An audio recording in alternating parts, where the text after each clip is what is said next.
marka waxaan idhi dhammaan beledkayga hooyo barwaaqada taadhulkayga ilaahu nabad ku baahi dadkayga anoo u baahan intaan baholyow dareemay maxaa ubax laygu boobo bulshadu igu soo dhaweysay intaan kalgacayl la booyay halkaasaan kasii baxay haddana waxaan dalxiis baan markaa waddanka oo dhan ku marayaa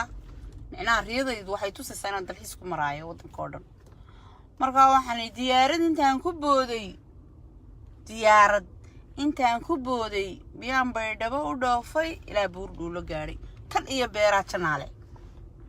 miyaan baydhabo u dhoofo ilaa buurdhuulo gaadhay tan iyo beeraa janaale baan idhi tan iyo beeraa janaale micnaha beerihii janaale ayaan tegey markaa haddana waan sii maray oo dhulkaasoo dhan waan sii maray aad bay u fara badan tahay markaa waxaan idhi tan iyo beeraha janaale markaa ilaa jigjigaan markaa gaadho waxaan idhi jigjiga beledkayga weeye bahdaydaa geel ku maasha jigjiga beledkayga weeye bahdaydaa geel ku maasha bahdaydaa geelku waxaan idhi jigjiga beledkayga weeye bahdaydaa geel ku maasha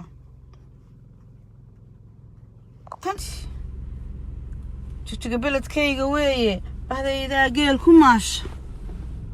ilaahow ii badbaadiyo balaayada iiga leex dhammaan beledkayga hooyo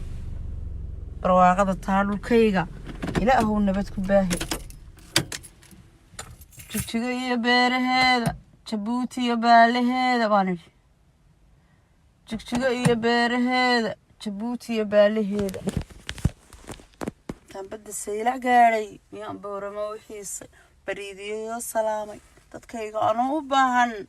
maxaa ubax laygu boobay bulshadu igu soo dhaweys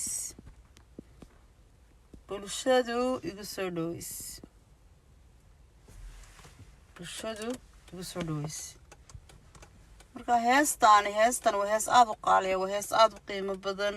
Soomaali oo dhan bay ka sheekeynaysaa communitygeena ay ka sheekeynaysaa inaynu dad wada dhashaynahay bay ka sheekeynaysaa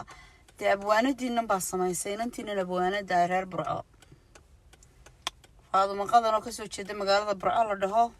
gaar ahaan waddanka Somaliland waatan abla reer Somaliland bay inantani kasoo jeeda iyo reer Soomaaliya oo dhan shanta Soomaaliyaba markaa walaalo heestan waa hees aad igu qaaliya riyay ku timi kalgacal bay ku timi dareen bay ku timi isnad easy waxaa la dhammaan beledkayga hooyo barwaaqada taadhulkayga ilaahow nabad ku baahi Soomaalida aan ka beermay shantaba aniga u baahan buudiya waa aragtidayda indhaha waa baalashooda